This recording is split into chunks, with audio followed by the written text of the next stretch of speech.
देखते हैं कि हमारे समाज का नेतृत्व करने वाले लोग हिंसात्मक बातें करते हैं, हर समस्या का हल हिंसा से करना चाहते हैं। ये वही संस्कृति है जिससे हम निजात पाना चाहते हैं। ये वही संस्कृति है जिससे हमारा युद्ध हो रहा है। जिसने हमें अपना दुश्मन मान रखा है, उसी की संस्कृति को लेकर, उसी के विचारों को लेकर आखिर हम किस सफलता को पाना चाहते हैं और किस प्रकार से हम सफल हो सकते हैं। अभी तक हमारे समाज के नेतृत्वकर्ताओं ने इस बात पर भी विचार विमर्श नहीं किया, क्योंकि परम पूज्य बाबा साहेब डॉक्टर भीमराव अंबेडकर का जो कथन है वो बिल्कुल स्पष्ट है और बिल्कुल मौलिक है और वही आधार है। बाबा साहेब डॉक्टर भीमराव अंबेडकर कहते हैं कि इस देश में ना तो राजनीतिक युद्ध है, न सामाजिक युद्ध है, कोई अन्य युद्ध नहीं है। सिर्फ दो संस्कृतियों के बीच में चल रहा युद्ध है। एक तरफ ब्राह्मण संस्कृति है, दूसरी तरफ जो है श्रमण संस्कृति है। अगर इस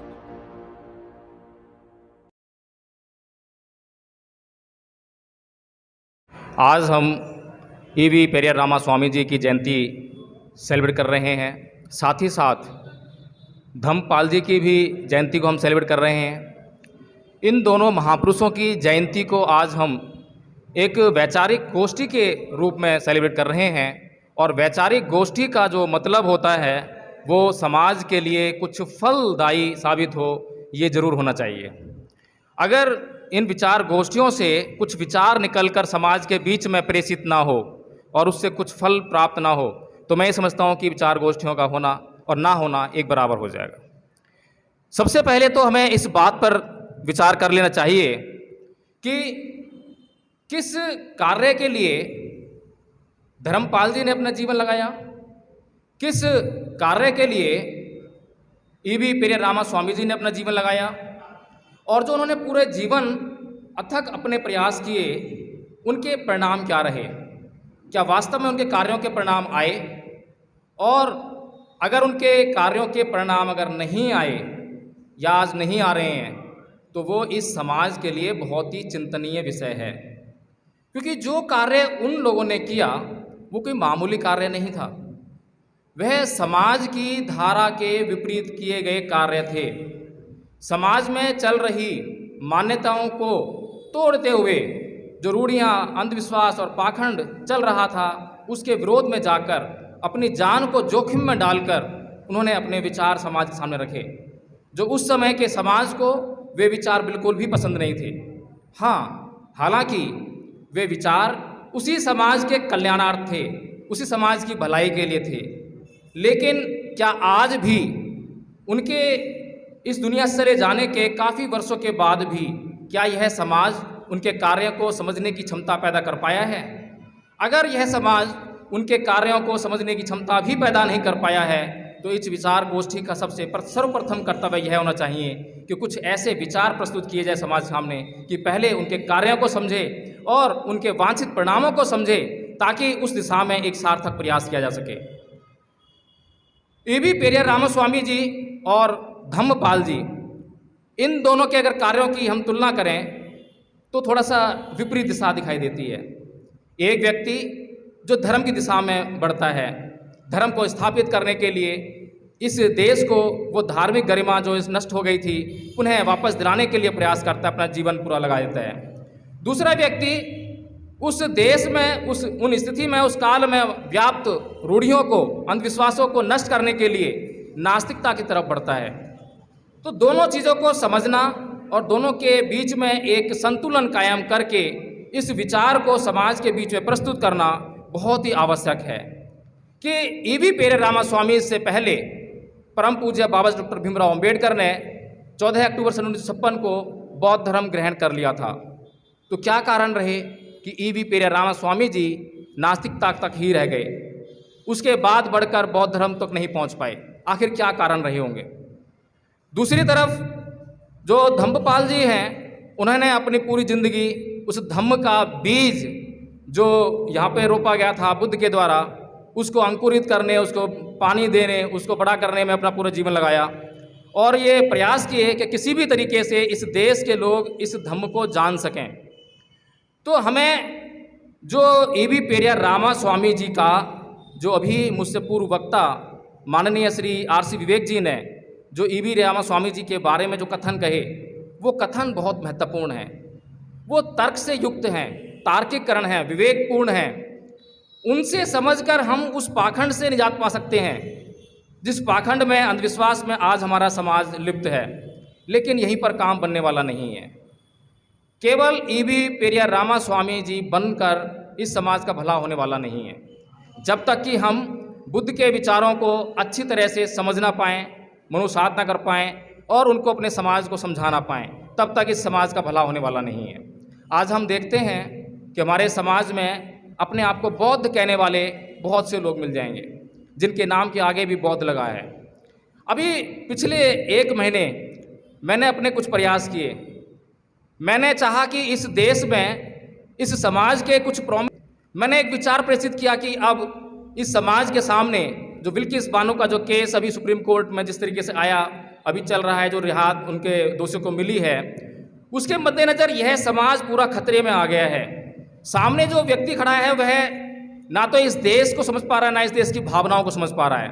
तो एक प्रयास किया इन सभी बुद्धिजीवियों को एक साथ लाकर एक सांस्कृतिक प्रयास करने का, क्योंकि परम पूज्य बाबा साहेब डॉक्टर भीमराव अंबेडकर का जो कथन है वो बिल्कुल स्पष्ट है और बिल्कुल मौलिक है और वही आधार है।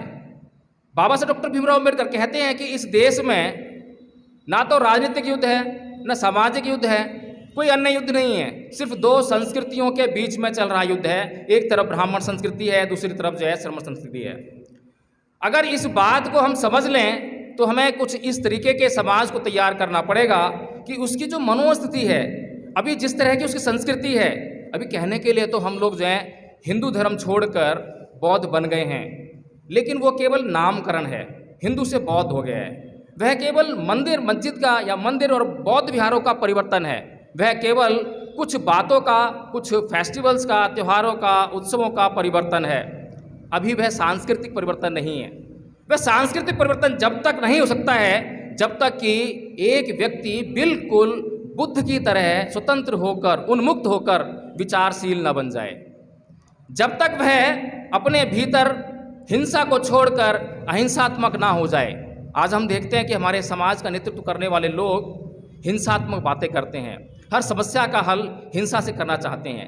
ये वही संस्कृति है जिससे हम निजात पाना चाहते हैं। ये वही संस्कृति है जिससे हमारा युद्ध हो रहा है। जो हमारे सामने युद्ध कर रहा है, जिसने हमें अपना दुश्मन मान रखा है, उसी की संस्कृति को लेकर, उसी के विचारों को लेकर आखिर हम किस सफलता को पाना चाहते हैं और किस प्रकार से हम सफल हो सकते हैं। अभी तक हमारे समाज के नेतृत्वकर्ताओं ने इस बात पर बिल्कुल भी विचार विमर्श नहीं किया है। मेरा प्रयास था, हालांकि मैं असफल रहा। अंततः मुझे यही समझ में आया कि ये सभी लोग जो हैं अपने चेहरे पर एक चेहरा बनना चाहते हैं। हर व्यक्ति हीरोइज्म की भूमिका में आना चाहता है, हर व्यक्ति नायक बनना चाहता है। हालांकि मुझे किसी ने मना नहीं किया। जिससे भी मैंने अलग अलग बातें करी और अलग अलग बात करने के बाद हर व्यक्ति ने मुझे दिलासा दिया और कहा कि आपका काम बहुत अच्छा है, आप बिल्कुल सही कह रहे हैं। और मैंने उनसे ये नहीं कहा कि मैं कर रहा हूँ, मैंने उनसे ये कहा कि आप लोग बैठिए। मुझे ना तो कोई नाम चाहिए, ना अब तक मैंने उसके बारे में कोई अब तक वीडियो बना के डाला है कि मैं ऐसा कोई काम कर रहा हूँ, ना मैंने फेसबुक पे डाला है कि मैं ऐसा काम कर रहा हूँ। आप इकट्ठा हो जाइए, मुझे साइड कर दीजिए। आप उस सांस्कृतिक विरासत को, उस सांस्कृतिक जो युद्ध जो है जिसकी बाबा साहब ने बात की थी, आप उसकी तैयारी कीजिए। आपके जो राजनीतिक परिणाम हैं, आपके जो सामाजिक परिणाम हैं, आपके जो जितने भी परिणाम, वांछित परिणाम हैं, वो सब उस सांस्कृतिक युद्ध के स्वभावतः परिणाम होंगे। अगर आपने उसकी तैयारी की तो बाकी के जितने रिजल्ट्स ये समाज चाहता है वह सारे आ जाएंगे। तो संक्षेप में आज जिन 2 महान विभूतियों की जयंती को हम सेलिब्रेट कर रहे हैं, उनके प्रयासों को सार्थक करने के लिए और उनके जीवन के द्वारा किए गए कार्यों के परिणामों को पाने के लिए आज हमें उस सांस्कृतिक परिणाम, उस सांस्कृतिक कार्य, उस सांस्कृतिक पहचान और विचारों की बारे में चर्चा करने की बहुत भारी आवश्यकता है। क्योंकि बुद्ध ने इस मन के परिवर्तन की बात कही है, चित्त के परिवर्तन की बात कही है, और जब वो जन्म और मृत्यु पर प्रत्यक्ष समुत्पाद का नियम जो वो लागू करवाते हैं, बताते हैं, तो उसमें सबसे पहले कहते हैं अविद्या पच्चा संखारा, यानी कि अविद्या की वजह से संस्कार जन्म ले रहा है और संस्कार अंततः भव का कारण बनता है, जन्म का कारण बनता है, मृत्यु का कारण बनता है, सारे दुखों का परिणाम उस संस्कार से बनता है। तो इसलिए जो व्यक्ति, ये जो संस्कार की बात हम कर रहे हैं, संस्कृति की, सांस्कृतिक युद्ध की जो बात कर रहे हैं, सबसे पहले हमें अपने चित्त में हर पल प्रतिपल होने वाले परिणामों को और कार्यों को जो रिजल्ट्स आ रहे हैं उनके बारे में सोचना पड़ेगा, समझना पड़ेगा कि किस तरह से हमारा मन द्वेष रंजित हो रहा है, राग रंजित हो रहा है। इस द्वेष और राग से बचकर समता में रहकर जब हम किसी बात पर विचार करेंगे और आगे अपने परिणामों की तरफ बढ़ेंगे, तभी समाज को एक अच्छी दिशा में ले जाने का प्रयास कर सकते हैं। जय भीम, नमो बुद्धाय।